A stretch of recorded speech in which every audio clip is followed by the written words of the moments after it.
رزق دینے والی ذات صرف میرے اللہ کی ہے۔ میں چیلنج کرتا ہوں بل گیٹس کو، ایلون ماسک کو اور دنیا کے ہر امیر ترین شخص کو کہ آؤ 850 کروڑ لوگوں کو ایک وقت کا کھانا کھلا کر دکھاؤ۔ میں دنیا کے ہر بڑے پرائم منسٹر کو چیلنج کرتا ہوں کہ آؤ 850 کروڑ لوگوں کو ایک وقت کا کھانا کھلا کر دکھاؤ۔ دنیا کے بڑے بڑے دعوے کرنے والوں سنو، دنیا میں بڑی بڑی باتیں کرنے والوں سنو، تم جو پوری دنیا خریدنے کی باتیں کرتے ہو، دنیا کی تمام چیزیں خریدنے کی باتیں کرتے ہو، پوری دنیا کی زمینیں خریدنے کی باتیں کرتے ہو، اپنی طاقت اور دولت پر غرور کرتے ہو، فخر کرتے ہو، میں تمہیں کھلے عام چیلنج دیتا ہوں کہ تم 850 کروڑ لوگوں کو ایک وقت کا کھانا کھلا کر دکھاؤ۔ 2 وقت کی بات نہیں کر رہا، ایک وقت کی بات کر رہا ہوں۔ اگر تمہارے پاس اتنی طاقت ہے تو 850 کروڑ لوگوں کو کھانا کھلا کر ثابت کرو کہ تم واقعی امیر ہو۔ اور اگر تم یہ ذمہ داری نہیں اٹھا سکتے، اگر یہ تمہارے بس کی بات نہیں ہے، تو پھر تمہارے باپ کو بھی ماننا پڑے گا کہ رزق صرف میرے اللہ کے ہاتھ میں ہے، رزق صرف اللہ کے ہاتھ میں ہے۔ اگر رزق دنیا کے طاقتوروں کے ہاتھ میں ہوتا تو آج کوئی بھوکا سوتا، کوئی ننگا رہتا۔ اگر یہ رزق دنیا کے کسی انسان کے ہاتھ میں ہوتا، کسی شخص کے ہاتھ میں ہوتا، تو آج کوئی بھی کھا کر نہ سوتا، کوئی بھوکا سوتا، کوئی ننگا رہتا۔ میرا اللہ فرماتا ہے، اے میرے بندے، زمین کے نیچے رہنے والی چیونٹیوں سے لے کر سمندر میں تیرنے والی مچھلیوں تک، پہاڑوں کی بلندیوں پر پرندوں سے لے کر انسانوں تک، سب کو رزق کون دیتا ہے؟ میں رب دیتا ہوں۔ میں رب دیتا ہوں جس نے قبر کھودنے والے ایک عام گورکن کو اتنا رزق عطا کیا۔ قبریں کھودنے والے، یہ قبریں کھودنے والا کون ہے؟ اسے فرعون کہتے ہیں۔ فرعون شروع میں غریب تھا نا، یہ قبریں کھودتا تھا۔ قبریں کھودنے والے ایک عام گورکن کو اتنا رزق عطا کیا، میں رب نے اتنی دولت عطا کی کہ اسے بادشاہ بنا دیا، بہت بڑا بادشاہ۔ لیکن جب وہ تخت پر بیٹھا تو اس نے خدائی دعویٰ کر دیا، میرے وجود کو جھٹلانے لگا۔ فرعون میرے وجود کو جھٹلانے لگا اور اپنی طاقت و دولت کو میرا نعم البدل سمجھنے لگا۔ لیکن جب اس کا غرور حد سے بڑھا، جب فرعون کا تکبر حد سے بڑھا، تو میں نے اس کے انجام کو دنیا کے لیے عبرت ناک بنا دیا۔ اس کے انجام کو دنیا والوں کے سامنے عبرت کا نشان بنا دیا۔ میں نے دکھایا کہ یہ زمین، یہ آسمان، یہ سب کچھ میرے قبضے میں ہے۔ فرعون تو کچھ بھی نہیں ہے، تیرا تکبر تو کچھ بھی نہیں ہے۔ تکبر تو میں کر سکتا ہوں، جو قادر ہوں، جو کریم ہوں، جو رحیم ہوں۔ مجھے تکبر جچتا بھی ہے، فخر تو میں کر سکتا ہوں، تو کون ہے فخر کرنے والا؟ دیکھ، یہ سب کچھ میرے قبضے میں، اور کوئی انسان میرے حکم سے باہر نہیں جائے گا۔ میرے بندو، کیا تم یہ جاننے سے قاصر ہو کہ میں وہ رب ہوں جس نے قارون کو اس کے خزانوں کے دروازے پر بے حساب دولت عطا کی، اتنی دولت عطا کی کہ اس کے وہم و گمان میں بھی نہیں تھا۔ اس کے خزانوں کی چابیاں اتنی بھاری تھیں کہ کئی مضبوط لوگ انہیں اٹھانے کے لیے قابل نہ تھے، چابیاں اٹھا نہیں سکتے تھے مضبوط اور طاقتور لوگ۔ اتنا بڑا خزانہ تو تھا، لیکن جب وہ میرے دیے ہوئے رزق پر غرور کرنے لگا، جب وہ تکبر کرنے لگا اور کہنے لگا یہ سب میری محنت کا نتیجہ ہے، یہ سب میری محنت کی جزا ہے، یہ میرا حق ہے، اس میں سے زکوٰۃ نہیں نکالوں گا، اس میں سے صدقہ نہیں نکالوں گا۔ اللہ اکبر! تو پھر کیا ہوا؟ میں رب نے قارون کے غرور کا جواب دیا، کچھ اس طرح جواب دیا۔ میں نے زمین کو حکم دیا، اے زمین تو قارون کو خزانوں سمیت اپنے اندر نگل جا، اور زمین نے ایسا ہی کیا، اس لیے کہ زمین بھی میرے حکم کے تابع ہے۔ آج دنیا قارون کے انجام کو یاد کرتی ہے اور عبرت حاصل کرتی ہے، اور بے ساختہ کہتی ہے وہی ہے جو ہر چیز پر قادر ہے۔ اے میرے بندو، میں وہ رب ہوں جس نے نمرود کو زمین کا سب سے بڑا طاقتور بادشاہ بنایا۔ اس روئے زمین پر نمرود کو سب سے بڑا طاقتور بادشاہ بنانے والا کون ہے؟ میں رب ہوں۔ لیکن اس نمرود نے اپنی بادشاہی پر فخر کرتے ہوئے کہا میں بھی زندگی اور موت دے سکتا ہوں، میں بھی خدا ہوں، میں زندگی بھی دے سکتا ہوں، میں موت بھی دے سکتا ہوں۔ لیکن جب اس نے میرے نبی حضرت ابراہیم علیہ السلام کو آگ میں ڈالنے کا فیصلہ کیا تو میں نے آگ کو حکم دیا آگ ٹھنڈی ہو جا اور سلامتی والی بن جا۔ پھر کیا ہوا؟ آگ ٹھنڈی ہو گئی اور میرے ابراہیم کا کچھ بھی نہ بگاڑ سکی۔ پھر نمرود کو اس کے غرور کا انجام دکھانے کے لیے، نمرود کو اس کے تکبر کا انجام دکھانے کے لیے میں نے ایک معمولی مچھر بھیجا، چھوٹا سا مچھر بھیجا جو اس کی ناک میں داخل ہو گیا، اور اسی چھوٹے سے مچھر نے اس کے غرور کو خاک میں ملا دیا۔ سب فانی ہو گیا، سب ختم ہو گیا۔ میں نے اس کی زندگی کو عبرت کا نشان بنا دیا۔ دنیا کا مال و دولت، طاقت و غرور سب فانی ہے میرے بھائیوں۔ اللہ فرماتا ہے میں ہی ہوں جو سب کچھ عطا کرنے والا ہوں، میں ہی دینے والا ہوں، میں ہی لینے والا ہوں۔ میں کبھی دے کر آزماتا ہوں اور کبھی واپس لے کر آزماتا ہوں۔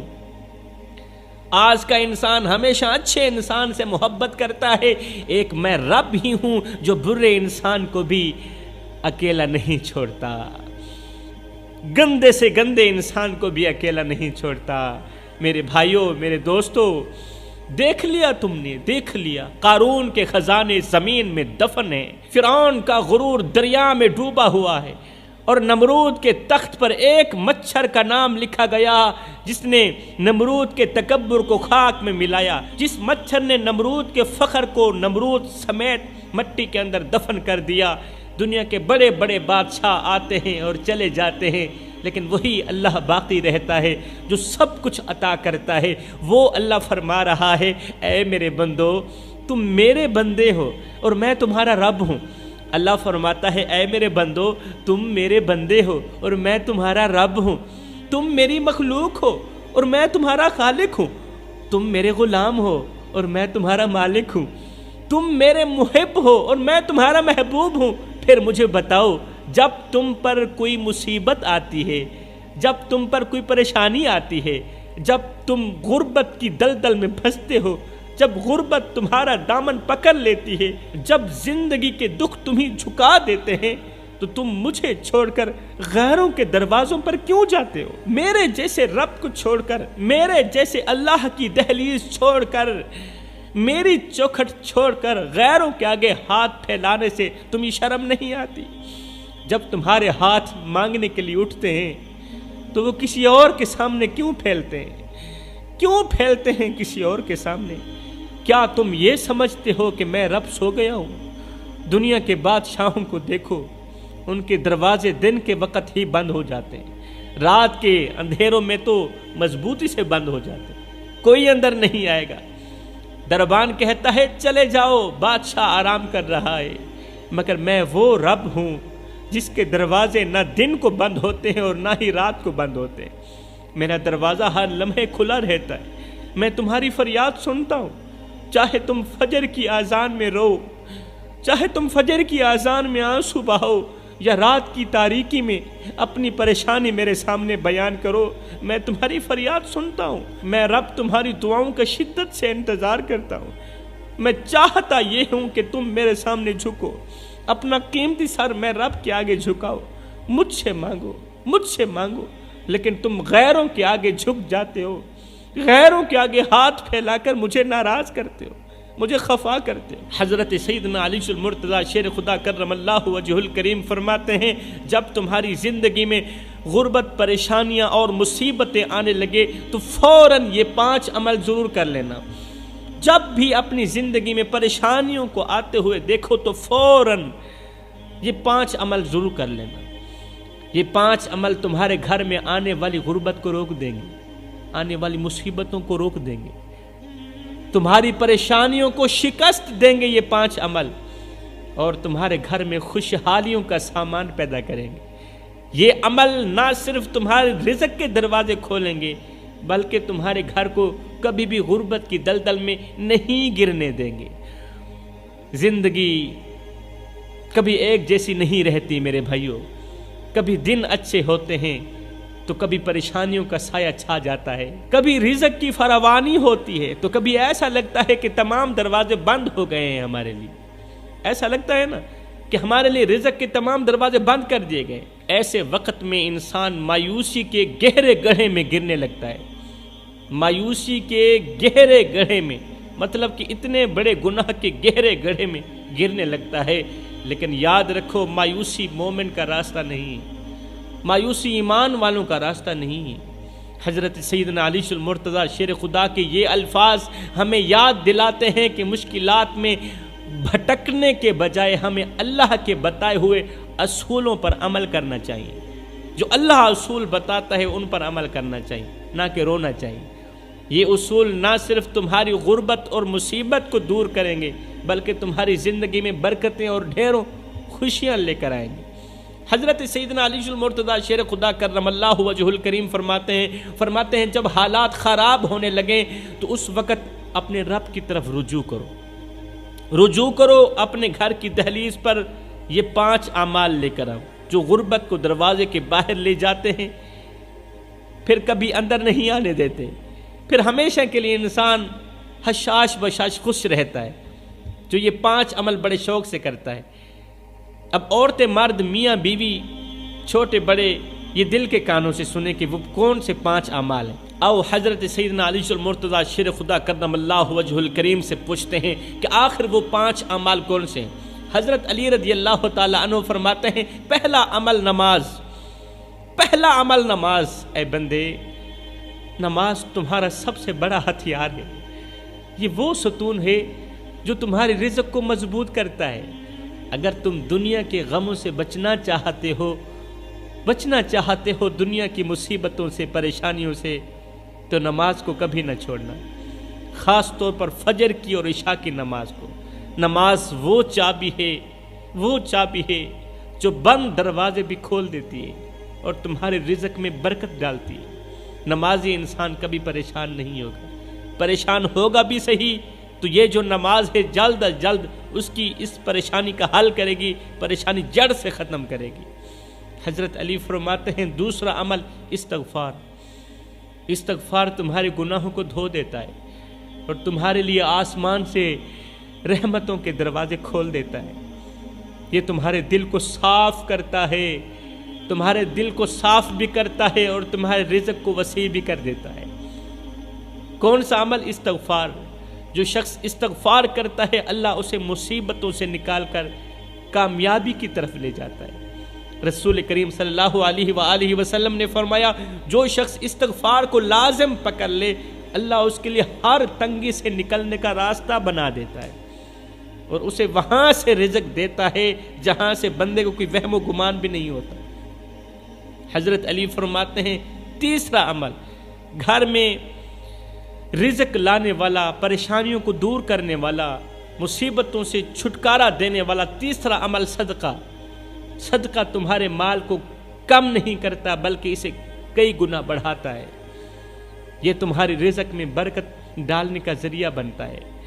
اللہ صدقہ کرنے والوں کو پسند کرتا ہے، جس طرح اللہ نماز پڑھنے والوں کو پسند کرتا ہے، توبہ کرنے والوں کو پسند کرتا ہے، ماں باپ کی خدمت کرنے والوں کو پسند کرتا ہے، تہجد پڑھنے والوں کو پسند کرتا ہے، اسی طرح اللہ صدقہ کرنے والوں کو بھی پسند کرتا ہے۔ اور جو اپنے مال میں سے دوسروں کو دیتا ہے، دروازے پر آئے کسی بھی سائل کو نہیں ٹھکراتا، روٹی کھلا کر بھیجتا ہے، ضرورت پوری کر کے بھیجتا ہے، اس کے لیے آسمان سے رزق کے دروازے ہمیشہ کے لیے کھل جاتے ہیں۔ گھر میں بے بہا رزق لانے والا چوتھا عمل قرآن کی تلاوت۔ قرآن تمہارا سب سے بڑا رہنما ہے میرے بھائی۔ اگر تم روز قرآن پڑھتے ہو، خاص طور پر سورہ واقعہ پڑھتے ہو، اگر سورہ فاتحہ اپنے گھر کے اندر پڑھتے ہو تو تمہارے رزق میں بے پناہ برکت ہوگی۔